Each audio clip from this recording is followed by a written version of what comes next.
Hey there. Today we're going to talk about the language of debt. And no, this isn't about boring spreadsheets. We're going to get into how our entire relationship with money, what we think is smart, what we think is dumb, is all shaped by the culture we grew up in. And it all boils down to one simple question. So, is that a good thing or a bad thing? Is it a tool to build a better future, or is it a trap that's just waiting to snap shut on you? Well, the answer, it's not as black and white as you might think. Turns out, it really, really depends on where in the world you're asking that question. Okay, to make this all make sense, let's meet a guy named Charlie. His story is perfect for bringing these big, abstract ideas down to earth. He's found himself in what you'd call a financial squeeze, which is just a nice way of saying he's in a super stressful spot where money is, well, it's just not there. So what's going on with Charlie? Well, it's not just one thing. It's this whole web of payments he's tangled up in.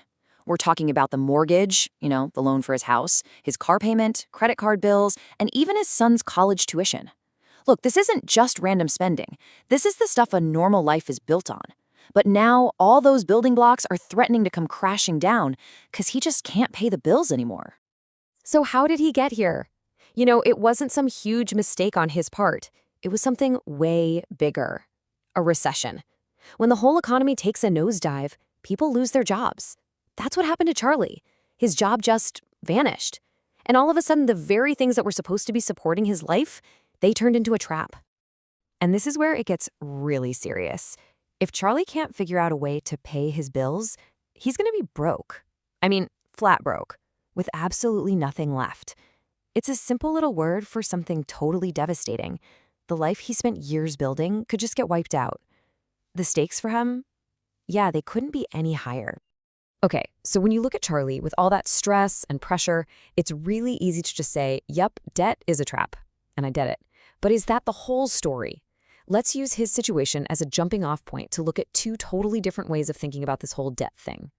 All right, first up, let's look at debt as a tool. This is a super common way of thinking in North America.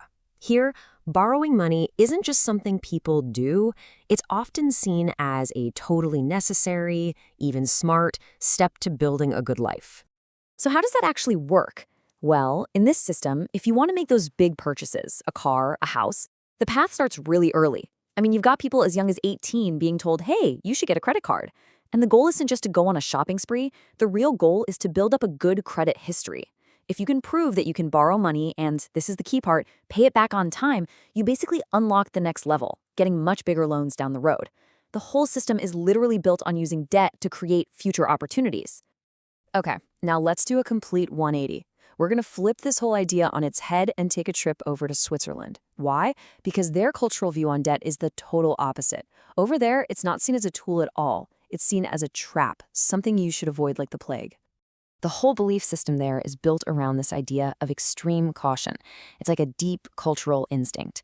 They're not focused on building credit at all. Instead, the enemy, the main financial danger, is debt itself. It's just something you stay away from if you possibly can. And here's the key difference, the thing that changes everything. The entire Swiss system is built on a totally different principle. It's not about proving you can handle debt. It's about proving you can save. Get this, you might actually have to show a bank you already have a pile of savings before they'll even think about giving you a credit card. The whole philosophy is crystal clear. Save money first, then you can spend. So there you have it, two completely different ways to think about money. You've got the North American model that says, hey, borrow money to grow, using credit to get ahead, starting when you're young. And then you've got the Swiss model that says, whoa, save money to be secure, treating debt as an absolute last resort. And the craziest part, both of these totally opposite ideas have been used to build incredibly successful, wealthy societies. How about that?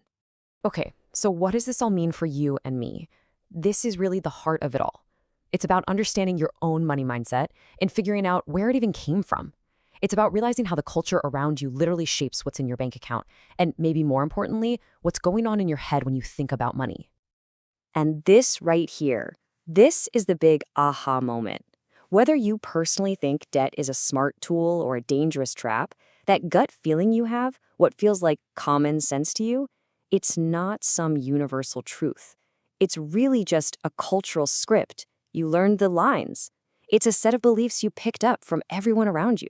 And yeah, it feels totally natural, but as we've just seen, it's only one way of looking at things. So I'll leave you with this final thought.